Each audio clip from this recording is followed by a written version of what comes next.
you said something that I can't let go. Like, we cannot end this interview, or we could and have a part two, but you said something about why the reason not to have affiliates, right? Or something about that. Tell us what's going on there. Welcome to the Affiliate Guy podcast. If you want to grow your income, serve your tribe, and enjoy all the benefits of affiliate marketing and having your own affiliates, you're in the right place. Thanks for joining me today. Let's get started.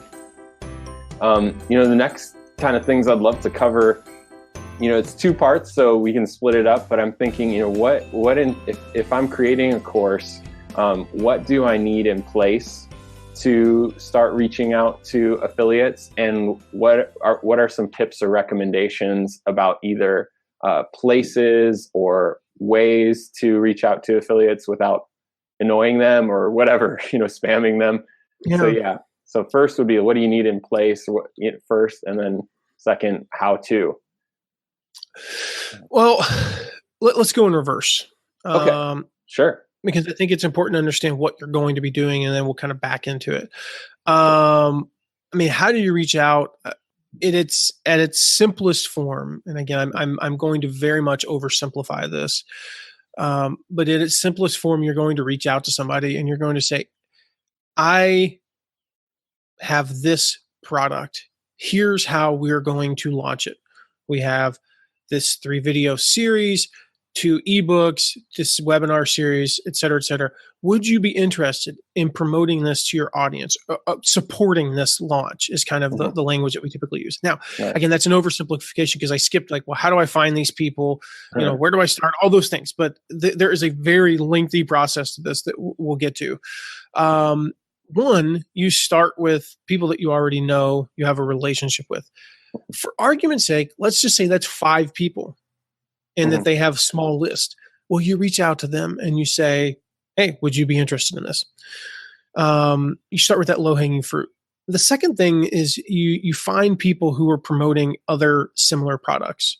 Right now we have because we do so much recruitment for our clients. Literally any given day, our virtual assistants are scouring the internet.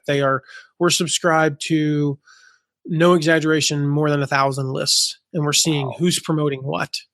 And if somebody if so-and-so sends an email out and says, hey, go check out this free video series from Joe Smith, then we're like, wait, Joe Smith, let's go look who's promoting Joe Smith's product about, their new course about how to grow your email list, whatever it is.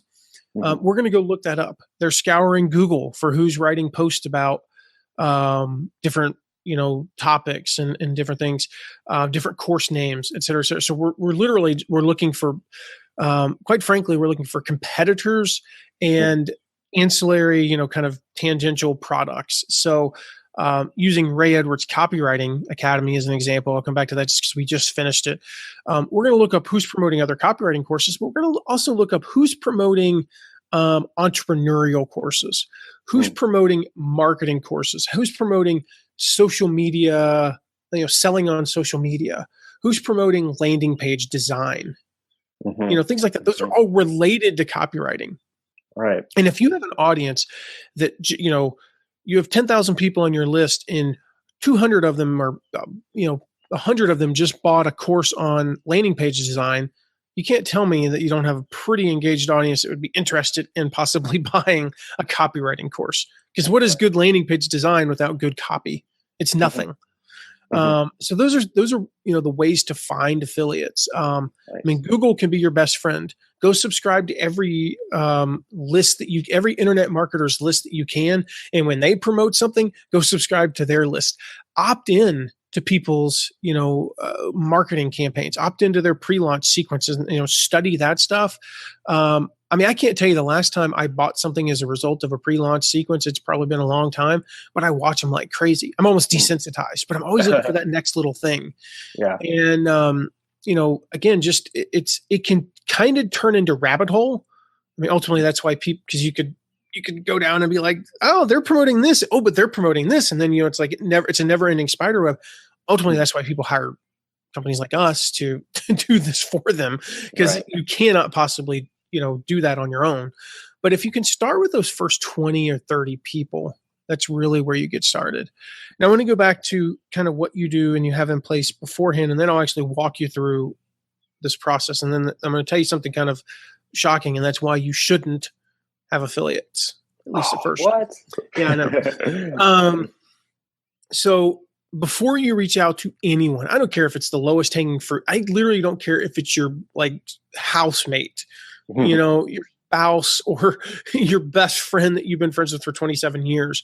Before you reach out to anybody about promoting your stuff, you test it yourself. You got to have a tested funnel. So if you have an existing list, even if it's 1,000 people, if it's just 500 people, you launch to that list, you test stuff, you get at least, you figure out something that doesn't work and something that works. One thing, like figure out something that you try that was a dumb idea. You know, I tried, this video was terrible. You know, it didn't convert. Or I tried this phrase and it didn't work. I tried this price point and it didn't work, you know, versus this price point. Oh, we discovered that wording it this way was just better than this way. And you can learn that from 1,000 people. You don't need tens of thousands of people to start split testing. The next step is you go test it with cold traffic. So you do go do Facebook ads. Like I've never once said, don't do Facebook ads, don't do LinkedIn ads. I've said that can't be your only source of revenue. Right. So you go test it with some cold traffic. And what we found is affiliate traffic is somewhere there's somewhere between the person over here who's been on your list for 6 months and they know, like, and trust you, and the person who came in through Facebook yesterday. Affiliate traffic tends to be a little bit closer to this side, the side that's warmer, but it's not, it's not like right here either. And so you go do some Facebook traffic and you test stuff, well, this person's coming in cold. Literally, they saw your advertisement and they clicked on it and they are making, now you're asking them 17 days later to make a buying decision. Well, what language do you use? What landing page do you use? What sequence did you take them through? So ultimately that can be summed up in, before you reach out to anybody, you have to have a tested funnel. So you have the tested funnel, you take them through with that cold traffic, then you start reaching out and you start doing one-off JVs. And so one-off JVs means I come to you, Devin, and I say, hey, I've got this course. Here's what I have done already. I've tested it with my internal list. And by the way, any of these steps are rinse and repeat. They're like shampoo, there's no limit on how many times you can do this before you feel like, okay, I've got this down. So I come to you and I say, I've tested this to my own list. In fact, I've done it twice. I've done 2 launches to my list, and here's what I learned. I've also been doing cold traffic. We've had 1,100 people go through the funnel. Here's the conversion rate. Here's what we've learned. This is a fairly tested funnel, but I need to take the next step. So Devin, I'm asking you as a friend, would you promote this to your list? Can we get this on your calendar in a couple, in a month or two? Now, to be clear, you don't necessarily, these are not sequential, because if you do these in sequence, you launch to your list and then you wait a while and then you do launch to your list again, and then you do cold traffic and it'd be like, it's going to be like 19 months before I ever launch my freaking course with a big JV launch. You do these, kind of, they're overlapping. So maybe after your first launch, your internal launch, you come to, your friend and say, hey, Devin, if you have a friend named Devin, that'd be so cool. But, you go and you say, hey, Devin, listen, I've been doing this. I've already tested internally. I just started testing some cold traffic and here's what I'm learning. Can we get you on the calendar for 2 months from now? And you get them on the calendar for 2 months from now, and you do a series of those one-offs, one at a time. And then again, you could be doing them back to back to back to back to back, like every week. People are entering your funnel through a different JV partner, but you're treating it like a launch. You're treating this like this person is literally their own independent launch. Now, to get those people, you say, hey, I'm going to be split testing traffic. I'm still testing. I'm trying new things because this is warmer traffic, but it's not hot. And it's definitely not cold.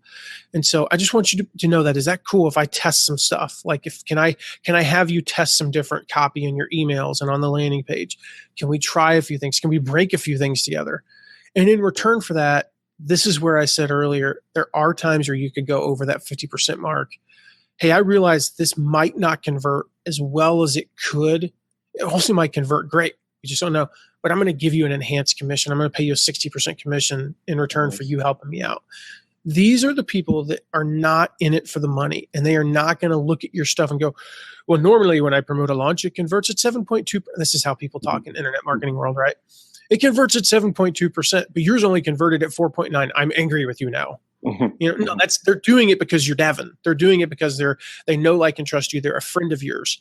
And I would not do the first one with somebody with 150,000 people on their list unless they're willing to segment it. I would pick people that have a 5 to 25,000 person list. And again, it's all about this rinse and repeat. And then somewhere in the 3 to 9 month range, you're ready for big time. But that's the sequence that we suggest clients go through. So when somebody comes to us and says, "Will you run our launch?" I've never launched before. Our answer is immediately no. Like, nope. Right. Here's the process you have to go through. Cool. Wow. Yeah, I think that answers a lot of questions that, questions that I've had actually. And, it gives us a map, for how to get to that place. Cause, in my experience, it's hard to find, what you just shared out here to this, to the Online Course Creation Summit.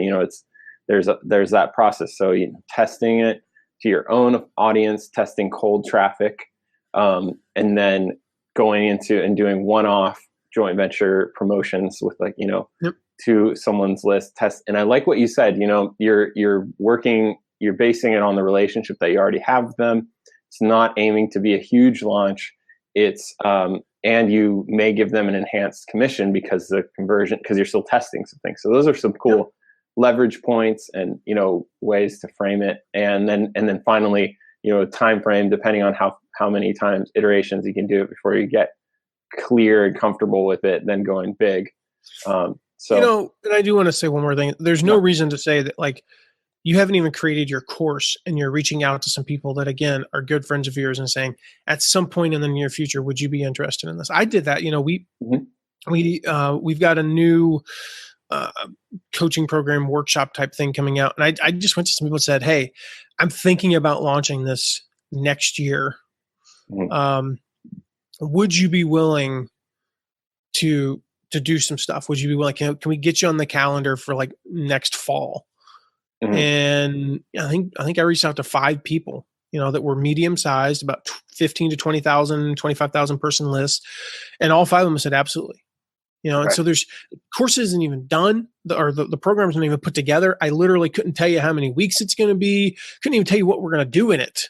I literally gave them like the title and a 1-sentence overview, and they said, yeah.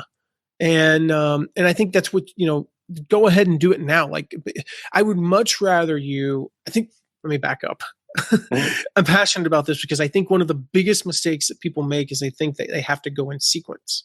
And that they have to I have to create the course. It has to be perfect. I've got to make sure my color sequence scheme is right. And the title, and I can't tell anybody about this because I'm embarrassed, I just did it, there's that voice in me saying, man, this is embarrassing having this conversation when I'm going to talk to this person and they might ask me questions that I don't know the answer to. But I was just honest with them. It was like, well, how long is it going to last? I don't know. I mean, 4 to 12 weeks, pretty broad range. What's the price point? Not sure yet. $997 and $1997, somewhere in that range. Are there any upsells? Yeah, I've got some ideas. Here are my ideas. Could be this, could be that. What about downsells? Yeah, we got like 12 ideas for that. Could be like, what's it called? Don't know yet. Here's like the tentative title. That title sucks. I know. That's why it's tentative. It's like, don't be embarrassed by the fact that you have it all figured out on day one. And just reach out to those people. And, again, people that like and trust, that you have good relationships with. If you're in a mastermind, those type of people. If you're in an online forum, those type of people, and just say, hey, here's the gist of what I have. You don't need a fancy 1-page PDF. You don't need a landing page design yet. You don't need a logo. Oh my gosh, the number of people that think they need a flipping logo before they launch something is infuriating. And the reason it's infuriating is because hi, my name is Matt, and I used to think I needed a logo before I launched something. You don't need a logo. You certainly don't need a logo that costs you $300 before you launch something. I put together the most butt ugly Word document with black text, and it was like, here's what this is about. And I got 5 out of 5 people with a cumulative list size of over 100,000 people to say yes, because I had the relationship and because I asked, because most people won't ask them. Right. That's the key. So ask. Yeah, that's great. So the counter, so you're going to test things out, do the larger process. But there's nothing wrong with having just the concept together and going out to those people that you know, like, and trust, and saying, hey, can you just save the date? Or would you be interested, around the bend, a couple months down the road, just promoting this potentially? We'll work out the details in the meantime. I mean, of course, I'm launching this course, but, going through that process. So reaching out at an early stage is not something to avoid. Don't wait till you're a perfectionist. I really like that. I think that's key. I think that's key to the whole process, of course creation. And it's also a hard thing to deal with, like, having things, because if you're just starting out, you want to have all your ducks in a row. You want to have it to look together to demonstrate it, because you might not have all the relationships that you have, or, you might not have a ton of credibility. So it's important to have a certain level. But I totally agree with you, because getting in the conversation, I've found, holes in my plan that from people asking me questions about it. So it's like, there's no way to have it perfect anyways. And just from a very practical standpoint, I get pitched all the time where people will reach out to me, and it's as if they're trying to literally send me every piece of information they could about something in one fell swoop. Mm-hmm. And I've made that mistake where it's like, hey, we've got a launch coming up. Here's, and the email is this long. And by the way, I've also attached a gigantic document that I expect you to read.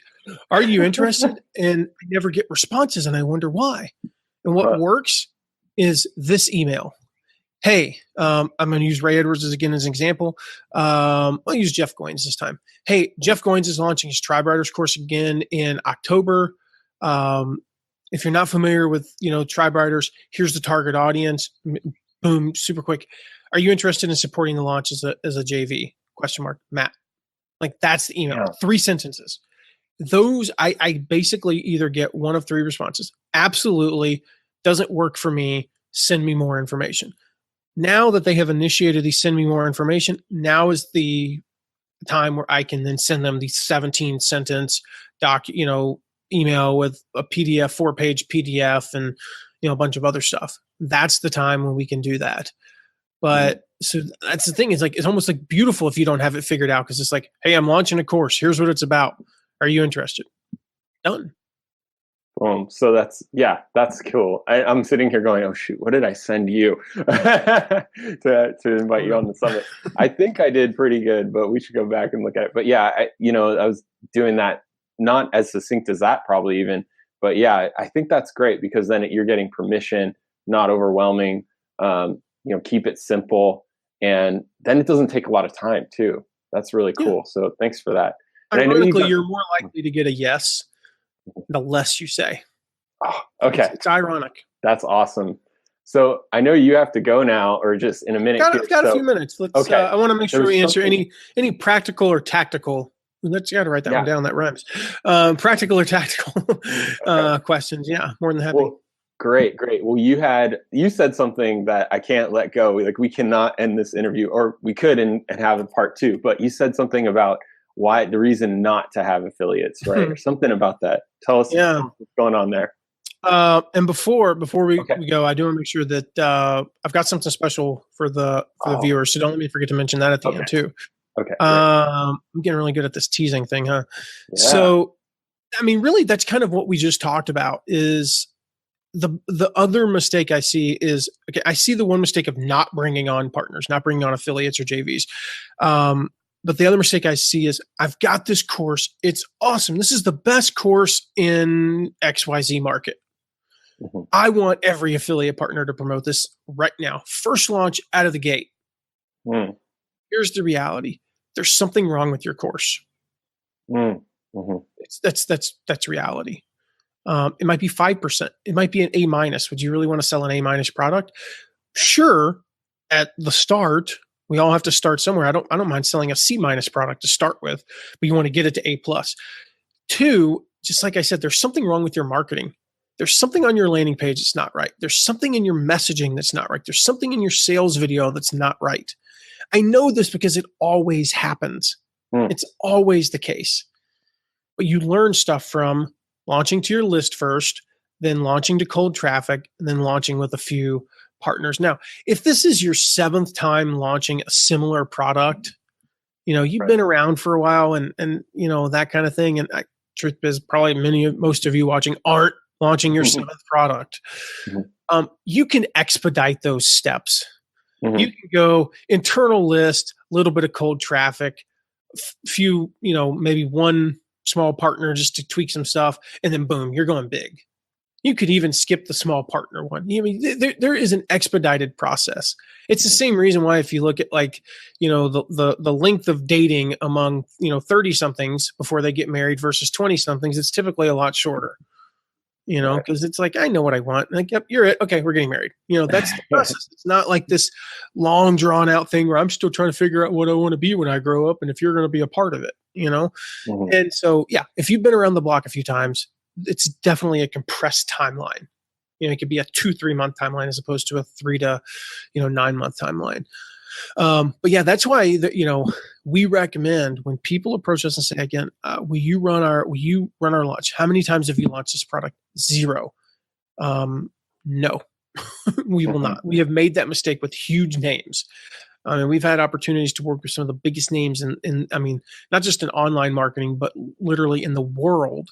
And it always backfired because they hadn't launched before and we screwed stuff up. And they screwed stuff up. And where we make the mistakes is just lack of knowledge. Just not know. It's like we think the answer is, oh my gosh, that's like the worst thing in marketing is I think the answer is this sentence. And it's actually this other sentence, or, it's this price point. No, it's actually this price point. So you want to know that stuff before you go big. Right. Okay. So test it out, okay, cool. Because why would you want to magnify? Basically, when you go big, you're magnifying whatever you've got, right? So why would you want to magnify something that's got all these problems, going to have all these customer service issues? What's the saying that? Good marketing just makes a bad product fail faster. I think it is. But the flip side to it is when you're going to the big names in this industry and saying, "Will you promote my product? Will you promote my course?" Let me give you 2 scenarios. Hey, this course is awesome. It's the best in the industry and you're going to make a lot of money. Versus, hey, here are 15 testimonials we've gotten from people who are similar to your audience. Here are those 15 testimonials. In the last time we did this, the average EPC, that's earnings per click, was $7.92 for our top 10 people. We would expect that if, based on your performance, if you sent 3,000 opt-ins, you're going to make $11,412 in commissions plus these prizes, boom, boom, boom. Here's the conversion rate on opt-ins to sales. It's 7.9%. That'd be actually a little high. We'll go with 4.7%. That's more realistic. It's 4.7% with an opt-in rate of 57%. When you go to them with like specific data that they can literally plug into something and go, okay, this is something we should promote, or no, it's not a good fit. You go to them with specific testimonials. The statistical probability of them promoting is so infinitely higher than like, oh, you can make a lot of money. It's really good course. Like some people said some good things about it. No, you like specific testimonials, things like that. We literally will take testimonials where they mention the person's name and send it to them. Like I also took so-and-so's course and this course is a perfect complement to that. Or, I'm so thankful I went through so-and-so's course, which introduced me to so-and-so who introduced me to this, it's like, it works. So, that's why I say it's like that specificity and not trying to just go out and say, oh, this course is going to be awesome, because it's probably not the first time. Oh, that's awesome. I think that's really helpful to have that in mind. And, before we go, because you started talking about just to gauge what those conversions are worthwhile, like, or, as somebody approach someone at, so like, like from the opt-in to sales, can you give us like a range of, opt-in? What was that? It is all over the place. Yeah. Okay. Based on audience and price. Oh, okay. And, oh man. I mean, it's literally, yeah. If your opt-in rate is 10%, you're doing something wrong. Okay. But I mean, I've Yeah, seen yeah. opt-in rates in the high 30%, like it's that low, and I've seen opt-in rates in the mid to upper 60s. I've actually Okay. seen them for short periods of time, for like 24 to 48 hours. I've seen them in the low 80s. Mhm. So it really does depend on what you're doing. And it depends on the Yeah. price point ultimately for sales percentage. But the magic number that you're really looking for is an EPC, an earnings per click of, I mean, we really have found, like, if it's not $5, it's not really ideal for us. I Mhm. know a lot of people that will promote stuff at $2 and $3. Yeah. It really depends on the product. Right. And Okay. how, like, it's one of those things like, well, I promote a 450 product that's a great fit for a perfect fit for my audience, or a $7 $7 EPC for something that's not a great fit. Well, no, I'm going to promote the Mhm. 450. That's great. And I'm also going to, all things being equal or even close to equal or not equal, I'm going to promote my friends. Right. Jeffrey Gitomer used to say, all things being equal, people buy from those they like. All things not being equal, people buy from those they like. Mhm. Wow. It's the same reason why we've all spent $2,000 too much on a car, because we like the guy. He's a friend, and we know we're going to be taken care of. And so the same is true, but if you can, try to get a near a $5 EPC. And so let's just run through what that looks like. Oh, cool. An affiliate sends 1,000 hits. Mhm. I'm going to use round numbers. They send exactly 1,000 hits. It'd be amazing if somebody did that. And they convert exactly 500 of them into an opt-in. Mhm. Now, for a $5 EPC, that means they need to make $5,000 on 5,000 hits. So how do we get to $5,000 on 500 opt-ins? Well, that means you need on a $1,000 product, on exactly $1,000 product, means you need to sell 5. You need to sell exactly 5 of them, which would be 1% of the opt-ins. Mhm. Well, technically no, because they're getting let's just, again, for round numbers, they're getting a 50% commission. That actually means you need to sell 10 of them to get to $5,000. So the affiliate's EPC would be $5 on those 1,000 hits. So that means they need to sell 10, which would be 2% of the opt-ins, initially 1% of the original traffic, which are actually low numbers for this example. Mhm. Typical on $1,000 product, opt-in to sale is going to be somewhere between like 3.2 and 4.4, somewhere in that range. I think I've seen it as low as 3.2, and I've seen it as high as north of 4.4, but that's been rare. So yeah, I mean, that gives you an idea. Again, you just run the calculations, and you can do that on. We actually have a formula when we've taken from our clients, and we figured out, like, if you want to replicate what affiliate traffic will look like. Again, I'm using even round numbers here. You get 1,000 people from your list and 1,000 people from Facebook. Mhm. That's 2,000 people. You look at their opt-in percentage and you look at their sales percentage, and you multiply that by 1.1. And this is like getting really complicated, but the reason is because your affiliate traffic is closer to your internal traffic than cold Facebook traffic. So You're enhancing the conversions of Facebook a little bit. So you take the Facebook stuff and multiply it by 1.1. You take yours, and then you just figure out. And so, like, again, in those examples, you have 2,000 people coming through. Let's say you sell exactly 20 units in the end. Mhm. Well, what does that work out to? 20 units out of 2,000 is 2%, $1,000 course. I mean, that would work out to about a $5, EPC. If you were paying a 50% commission, it would be a little bit higher because, again, multiply the Facebook traffic by 1.1. But that's how you actually arrive at it. And when we do that, when we take our clients and we predict those numbers, they're scary accurate.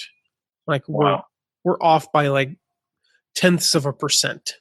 Wow.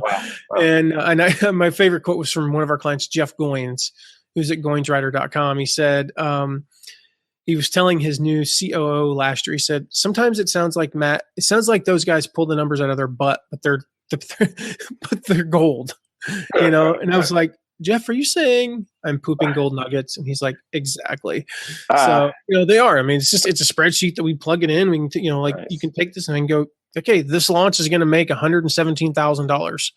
And sure enough, the launch makes $121,000 or $109,000. I mean, they're accurate, and the percentages are accurate too, because when you have that internal plus Facebook or LinkedIn for that matter, then we can plug those in. And there are variables, of course, like, well, your internal list is 3 months old, my internal list is 4 years old. Naturally they're going to be a little bit different, but for the most part the numbers work out. So if anybody wants to know what your projected affiliate EPC is, that's the formula. Is you take your internal traffic and then you take your Facebook traffic and multiply it by 1.1. You combine them into an even number. So if you have 5,000 internal and 2,000 Facebook, then adjust accordingly. But plug those together and you figure out your hits to your sales in that, and then multiply that by whatever the affiliate commission is. Let's say 0.5 or 0.4. And there's your EPC. That's awesome. That's so cool. I mean, and back to what you're saying about knowing those numbers when you reach out, I bet if you have that level of detail when you're reaching out to people, that's going to make them somewhat, those people that are more on the edge of, they don't know you yet as much as you'd like them to, but yeah, I think that'll drive them through. So, and I always do lowball just a little bit, admittedly. That's okay. Yeah. I'd rather not get somebody than get somebody that ends up hating me. Yes. So I do tend to lowball. So like I'll say, hey, here were our top 10 last time. And I will be honest with them. And I'll say, like these were rock stars. So I'm just letting you know that like, here's the projected, EPC. Like we see that so often where it's like, well, last time it was $5.12, but we've improved our landing page and it's going to be so much bigger this time. Like, no, I'd actually just not say that. I'd rather say it's going to be $5.12 and they find out, oh my gosh, it was $8 and they're like, yeah, wow. Yeah. I'd rather them say no than have them disappointed. That relationship, it's the saying, you burn a bridge, it's burned. Like you are not rebuilding that bridge in this industry. You're done forever. And this is a very small industry. Like the reality is 20,000 people could attend the summit and 20,000 people aren't creating a course. We live in a very small ecosystem in this online marketing world. And so you screw somebody over, you do something bad, I'm going to tell you right now, it will get around so fast. Wow. So it's not to scare anybody, but it is to warn you that like, just don't do stuff wrong. Like doesn't you have to be perfect. I'll leave it at that. Don't burn bridges. Yeah, that's cool. So I like that we're, wrapping it with that kind of the bigger picture, kind of the wisdom of it, of business is like, these are relationships and it's better to, undersell and over deliver, whatever. I don't know the language, but you know what I'm saying? It's like, let's bring it down, even the expectation a little bit so that it's higher. So because then next time they'll be interested. So, and thinking in terms of, even though we're in this global online market, to realize how small it is and how our relationships, it's not anonymous. People know that. So I think that's really key. So I love that you threw that in there here at the end. So we're about at that time to wrap up, and you mentioned you have something that you'd like to share with folks. So I'll hand it over to you. I'm really curious what you got. Yeah. So go to mattmcwilliams.com/OCCS for Online Course Creation Summit. So mattmcwilliams.com/OCCS. And I've got a free email course that I'm literally putting together right now. Like as you and I are doing this, I'm putting it together. So by the time they watch this, it'll be totally live. It's an email course on everything that we've talked about and a whole lot of stuff that we didn't get to today. And so I'll take you through that launch process and kind of step 1, step 2, step 3. And so go to mattmcwilliams.com/OCCS. You can grab that totally free. And I look forward to serving you guys more with that information. Oh, that's awesome. I can't wait to check it out. I'm going to grab my copy as well. And gosh, I have to just say thank you so much, Matt, for coming on here. I mean, you've taken us through a ton in this short amount of time of all these processes. I know a lot of questions, from people that are creating courses. I know you're answering those because I've been working with so many folks. So thank you for all of your generosity here today, bringing it to the Online Course Creation Summit, and for just sharing so much with us today. And I look forward to connecting further down the road. Oh, my pleasure, Devin. Thanks so much for having me. All right. And again, you guys go to mattmcwilliams.com/OCCS to get your goodies. And we look forward to catching you on the next episode. Cheers. Thank you so much for listening today. Remember to check out all of our deep dives into affiliate marketing at theaffiliateguy.tv. And if you have a question, you can ask it at asktheaffiliateguy.com. Who knows? Might end up being featured on this podcast.